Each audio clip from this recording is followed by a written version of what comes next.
Hello everyone, welcome back to next part of baby sitter guys. तो हम इसका next part start करते हैं गाइस। हमने लास्ट सीन में देखा था कि जो हमारा ईवो होता है उसे ऐसा लग रहा था कि विंग ने उसे धोखा दिया है उस प्रेगनेंसी की टेस्ट रिपोर्ट देखने के बाद।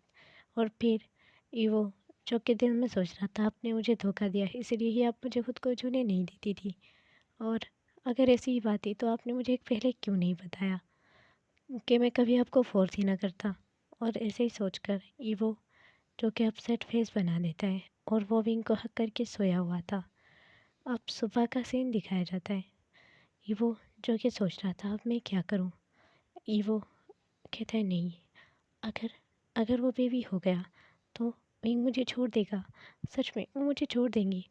और ऐसे सोचकर आप ईवो इंटरनेट पर सर्च करने लगता है कि ऐसी कौन सी चीज़ हो जिससे बेबी डिस्ट्रॉय हो जाए। तो फिर वो उसे बहुत सारी मेडिसन और बहुत सारे इंजेक्शन्स ऐसी चीज़ों के बारे में पता चलता है। इबो उनका नाम लिख लेता है और इबो इनका नाम लिखने पर मेडिस मेडिकल स्टोर पर जाता है और वह कहता है मुझे ये सब चाहिए।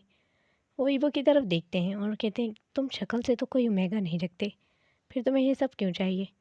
वो कहता है तुमसे इससे मतलब, अगर दे रहे हो तो दो, नहीं दे रहे तो बताओ, मैं कहीं और से ही खरीद दूँगा। और उस मेडिकल के स्टोर वाले को भी क्या प्रॉब्लम थी, उसे तो अपने पैसों से ही मतलब था। वो कहता है ठीक है दे रहा हूँ। और फिर वो ईवो को वो सारी चीज़ें दे देता है। फिर ईवो को वो कहता है ठीक है ये सब है, लेकिन एक साथ इस चीज़ों को यूज़ मत कर देना, ठीक है, धीरे धीरे। और ईवो कहता है तुमसे नहीं पूछा, मुझे पता है। और ऐसे कहकर वो चले जाते हैं। वो मेडिसन वाला कहता है बेवकूफ़ लड़का, कितना बदतमीज़ है। और फिर यहाँ सीन दिखाया है जाता है कि ईवो ने अपने कॉलेज के बैग में सब वही चीज़ें डाली हुई थी और ईवो कॉलेज चला जाता है। ईवो के दिमाग में कोई भी पढ़ाई का कोई वर्ड भी नहीं घुस रहा था, बस ईवो के दिमाग में वही सब चल रहा था जो रात को उसने उस टेस्ट रिपोर्ट में देखा है। और जब वो रात को सोच रहा था वो कहता है विंग विंग क्यों क्यों आप मुझे धोखा नहीं दे सकते, आपने ऐसा क्यों किया, इसकी सज़ा दूंगा मैं आपको, आई स्वेर मैं इसकी आपको बहुत बुरी पनिश दूंगा। और ऐसे कहने के बाद वो कहता है मैं आपसे वो सब छीन लूँगा जैसे आपने मुझसे छीन लिया, मेरा लव, मेरा ट्रस्ट, सब कुछ छीन लिया आपने मुझसे। और ऐसे कहने के बाद वो क्या इससे टेयर्स गिरने लगते हैं। अब फिर कुछ देर के बाद का सीन दिखाया जाता है जब कॉलेज की छुट्टी हो गई थी और ईवो जो है वो रेडी होता है। छुट्टी होने के बाद वो रेडी हो जाता है, उसने अपना बैग पहन लिया था और उसका ड्राइवर भी आ चुका था उसे लेने के लिए। तो फिर ईवो कहता है ड्राइवर आप इतने लेट क्यों आए। ईवो को ड्राइवर चौकले देखने लगता है। वो कहता है सर मुझे सिर्फ 5 सेकंड ही लेट हुआ है। वो कहता है मुंह बंद करो, आइंदा से इतना लेट मत होना। और ऐसे कहने के बाद वो ड्राइवर चुप हो जाता है और ईवो कार में बैठ जाता है। वो ईवो को ले आता है घर में और वहाँ विंग को दिखाया जाता है जो ईवो के लिए लंच बना रहा था, अच्छे से लंच प्रिपेयर कर रहा था। फिर विंग कहता है ईवो तुम आ गए। और ऐसे कह के जैसे वो ईवो को हक करने वाला था ईवो जल्दी से दूर हो जाता है। वो कहते हैं मुझे हक मत कीजिए अभी। ईवो को वो देखते रखता है शौकली, नहीं तो ईवो उसे हमेशा आके हक करता था, नहीं तो ईवो ज़िद करता था कि वो जब भी आए उसे विंग हक करे। आज ईवो ने ऐसा कैसे कह दिया। तो फिर विंग कहता है अच्छा ठीक है। ईवो कहता है असल पे मैंने अच्छा मेरी बॉडी पे बहुत ज़्यादा पसीना आ चुका है इसलिए मैं आपको कह रहा हूँ, प्लीज़ विंग। और फिर विंग कहते हैं ठीक है जाओ फ्रेश हो जाओ, मैंने तुम्हारे लिए लंच लगा दिया है और आप भी मेरे साथ करोगे ना लंच। तो वो ईवो को बोलता है हाँ मुझे भी लंच करना है, ठीक है। तो फिर अब ईवो सोचता है वो सारी मेडिसन मैं विंग के खाने में ही मिला दूँगा। और ऐसे सोचने के बाद वो डेविल स्माइल करते हुए कहता है मैं अब आपके बेबी को डिस्ट्रॉय कर दूँगा और इसकी वजह से आप मुझे फिर कभी भी छोड़ के नहीं जा पाओगे। और ऐसे कह के वो डेविल स्माइल करके मन ही मन में खुश हो रहा था। और फिर अब वांगजी जो अच्छे से रेडी हो जाता है और रेडी होने के बाद वो अच्छे से रेडी हो गया था और नीचे आता है। नीचे आने के बाद वो कहता है विंग कि आप ऊपर जाके मेरे लिए कुछ वो ले आएंगे क्या, मेरे ऊपर चॉकलेट रखी हुई है प्लीज़ मुझे वो भी खाइए। ईवो तुम्हें इस वक्त चॉकलेट खानी है लंच के साथ, प्लीज़ ले आइए ना। फिर ठीक है मैं ले आता हूँ, विंग ने कहा। और विंग चला गया ऊपर। और वांगजी जो जल्दी से विंग के खाने में जो उसकी प्लेट थी उसमें इतनी ज़्यादा मेडिसन को मतलब डाल देता है, जो कि बिल्कुल ब्लेंड हुई हुई थी, ग्राइंड की हुई थी। बिल्कुल उसे पीस दिया था वांगजी ने ताकि उसे पता ना चले। और फिर वो विंग के खाने में अच्छे से उसे मिला देता है, उसके पानी तक में भी। तो फिर विंग जो आता है और कहता है ईवो वहाँ पर तो कोई चॉकलेट नहीं थी। वो कहते हैं उप सॉरी, मुझे लगा मैं लाया हूँ, मैं भूल गया। वो कहता है बेवकूफ़। और उसके सर पे टैप करता है ईवो के। ईवो कहता है आप दिखने में कितने ब्यूटीफुल हो, और लगता भी नहीं है आप एक एंजल हो, आप कभी लाइन नहीं कर सकते। लेकिन मैं गलत था, आपने मुझसे झूठ बोला, और झूठ बोलने के बाद आपने किसी और से रिलेशन रखा, और उसके रिलेशन में आपका बेबी, जो कि आप प्रेग्नेंट हो। छी। ऐसे कहने के बाद ईवो मुंह बनाता है और फिर कहता है पर फिक्र मत कीजिए, मैं तो आपको खुद से दूर होने ही नहीं दूंगा, और मैं आपके बेबी को भी अच्छे से डिस्ट्रॉय कर दूंगा। ना बेबी होगा और ना ही आप कहीं जा सकोगे। और ऐसा कहने के बाद ईवो मन ही मन में खुश हो जाता है। और फिर विंग की तरफ दिखाया जाता है जिसने वो खाना पूरी तरीके से फिनिश कर लिया था। पहले विंग जब एक चम्मच लेता है, विंग को अजीब सा टेस्ट आता है खाने में। वो कहता है ईवो क्या तुम्हें इसमें अजीब टेस्ट लगा? कैसा टेस्ट? जैसे इसमें मेडिसिन की स्मेल सी आ रही है। कहते हैं नहीं नहीं, इसमें मेडिसिन की स्मेल नहीं है, वो ना आपको ऐसे ही फील हो रहा है क्योंकि यहाँ सामने ही क्लिनिक खुली है मेडिसिन वाली, इसीलिए। अच्छा ठीक है, मुझे ये ऐसा लग रहा होगा, मेरा दिल ही नहीं चाह रहा ऐसे खाने का। प्लीज़ आप खाइए ना मेरे साथ, आप अगर नहीं खाओगे तो मैं भी नहीं खाऊंगा, वांग जी ने क्यूटली कहा। और फिर वो कहते हैं ठीक है मैं खा रहा हूँ। और फिर हमारा जो विंग है उस खाने को पूरी तरीके से खा लेता है और वो पानी भी पी लेता है।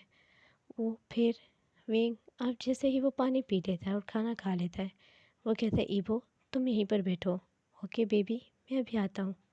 और विंग को बहुत ही बुरी तरीके से दर्द होने लगता है उसके स्टमक के अंदर।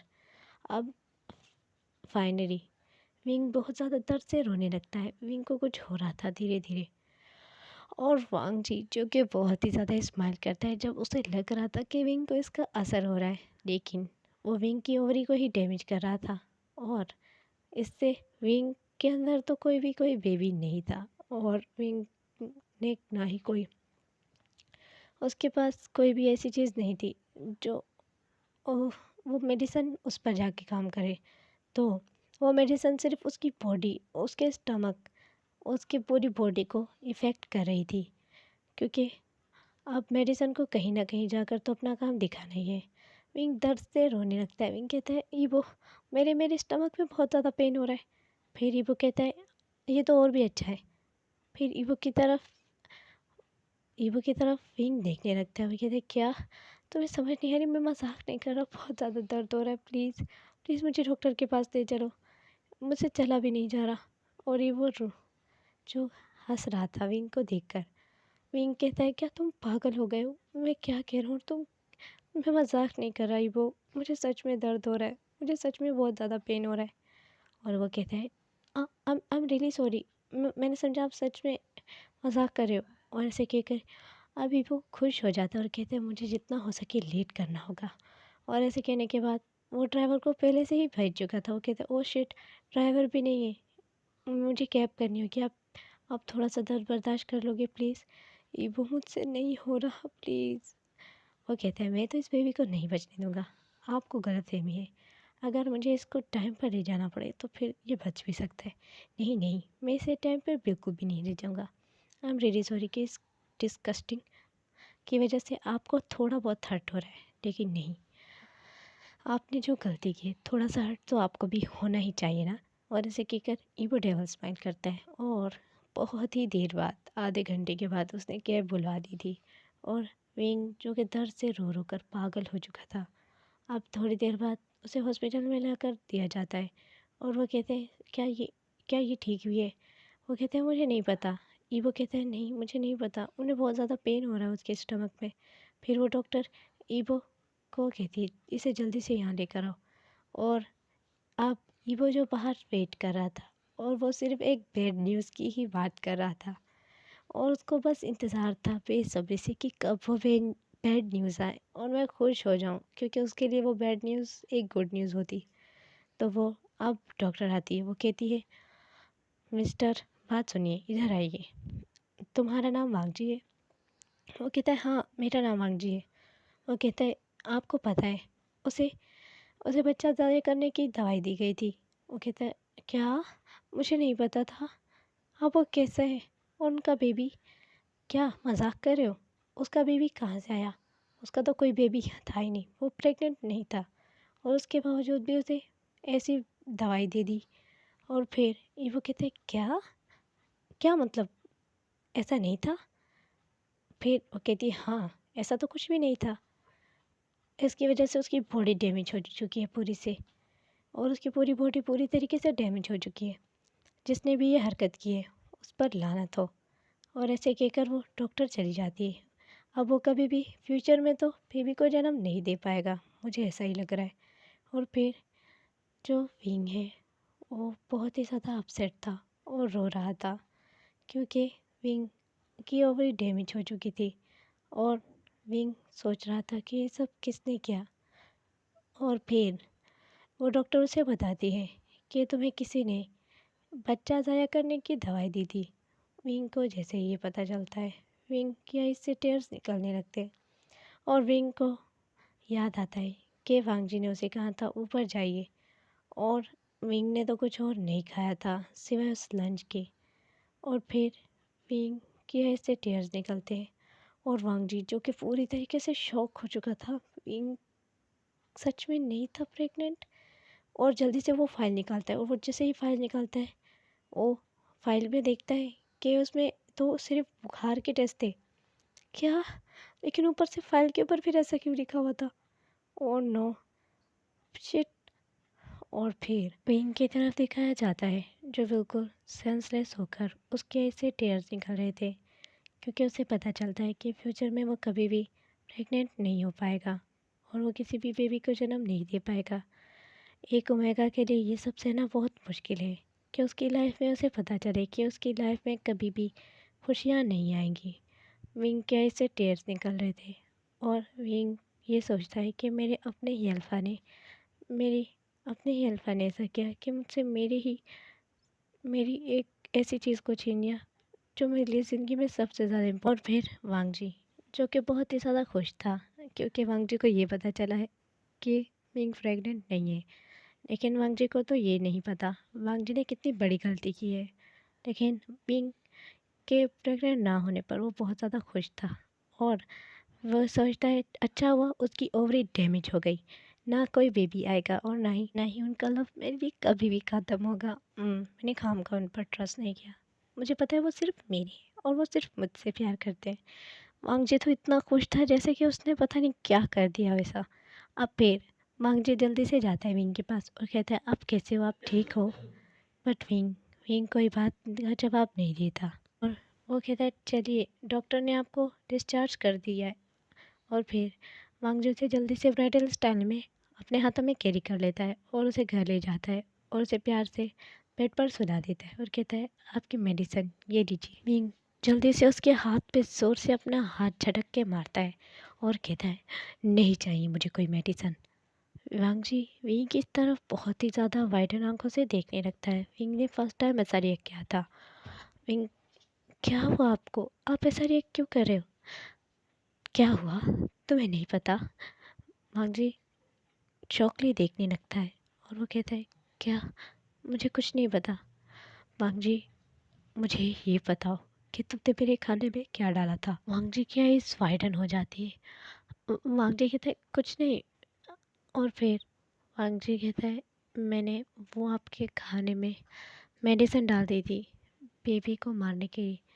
पिंक कहता है, तुम्हें पता है तुम्हारी इस हरकत की वजह से क्या हुआ? और मुझे ये बताओ तुम्हें ऐसा क्यों लगा? मैंने वो आपकी रिपोर्ट देखी थी, तो मुझे ऐसा लगा कि आप मुझे तुमसे नफ़रत है वांगजी, नफ़रत है। और ऐसा कहने के बाद जो वांग विंग होता है वो अपने घुटनों को हक करके रोने लगता है बुरी तरीके से। वांगजी कहते हैं, प्लीज़ मत रोइए, आप रो आप मत रोइए, मुझे हर्ट हो रहा है आपके रोने से। और फिर वांग जी कहते हैं प्लीज़ आप मत रोइए। विंग कहता है वांग जी मुझे अकेला छोड़ दो प्लीज़, इतनी छोटी सी गलती पर आप मुझे कह रहे हैं कि मैं आपको अकेला छोड़ दूँ। तुम्हें लगता है ये छोटी सी गलती है? हाँ, तुमने तुमने मुझसे सब कुछ छीन लिया और तुम कह रहे हो ये छोटी सी गलती है। वांग जी कहता है आपको क्यों नहीं समझ आ रही, ये सब नॉर्मल है और वैसे भी दुनिया में हर चीज़ का इलाज है। तो अगर आपकी ओवरी डैमेज हो गई है तो ये फिर से ठीक भी तो हो सकती है ना। वांग जी मैंने कहा मुझे अकेला छोड़ दो, नहीं तो फिर वांग जी कहते हैं ठीक है मैं जा रहा हूँ। आप उस फकिंग बेबी के लिए रो रहे हो जो कि है ही नहीं आपके स्टमक में। और ऐसे कह के वो चला जाता है जो हमारा वांग जी होता है। और फिर विंग रोने लगता है। विंग कहता है बहुत हो गया, अब मैं तुम्हारे साथ बिल्कुल भी नहीं रहूँगा। और जो वांग जी होता है वो दूसरे रूम में जाकर सो जाता है क्योंकि वो बहुत ज़्यादा थक गया था। वो कहता है विंग बस कुछ देर ही नाराज़ रहेगा, वो तो मुझसे इतना लव करते हैं ना, वो बिल्कुल भी नाराज़ नहीं रह सकते। और ऐसे कहने के बाद वो सो जाता है। अब वांग जी जिसकी आइज़ ओपन होती है सुबह, और वांग जी जैसे विंग के रूम में जाता है उसे हक करने के लिए, वहाँ पर कोई भी नहीं था। और वांग जी सोचता है उनकी तबीयत बिल्कुल भी नहीं ठीक, और वो फिर से खाना बनाने चले गए मेरे लिए। और फिर वांग जी नीचे जाता है और वो देखता है कोई भी नहीं है। फिर वांग जी उसके वॉशरूम में भी जाकर देखता है। फिर वांग जी अब थोड़ी देर में ही पागल होने लगता है। वांग जी कहता है विंग कहाँ है उस सर्वेंट से। वो तो कहते हैं वो तो रात को ही चला गया था। कहाँ पर? हमें नहीं पता, वो अपना बैग लेकर चला गया था। उसने कहा कि मेरा एग्रीमेंट पूरा हो चुका है क्योंकि वांग जी अब 18 साल का हो चुका है लगभग। तो फिर विंग पिंक चले गया मुझे छोड़कर, और वांग जी पागलों की तरह रोने लगता है। और वहाँ पर सीन शिफ्ट होता है विंग पर, जो कि कहीं आ चुका था और वो एक रूम में बैठा हुआ था। वो कहते हैं तुम अगर इस तरह नहीं सुधरे तो मुझे तुम्हें ऐसे ही सुधारना होगा, तुमसे दूर रहकर। फिर विंग कहता है मुझे माफ़ कर दो, लेकिन तुमने इतनी बड़ी गलती की है, मैं तुम्हें इसके लिए माफ़ नहीं करूँगा। So guys I hope you love this part. आगे वाला पार्ट मैं जल्दी डाल दूँगी, और इसके साथ साथ अब मैं डेली डालने की कोशिश करूँगी। Bye bye and take care. और मैं ये कह रही थी कि जो दूसरा है फोर्स, वो मैं अब एक ही चैनल पर डालूँ या दोनों पर? आप लोग मुझे ये बता दीजिए प्लीज़। मैं नहीं तो बहुत ही ज़्यादा परेशान हो जाऊँगी दो दो चैनल पर डाल डाल के उसे। प्लीज़ आप मुझे बता देना।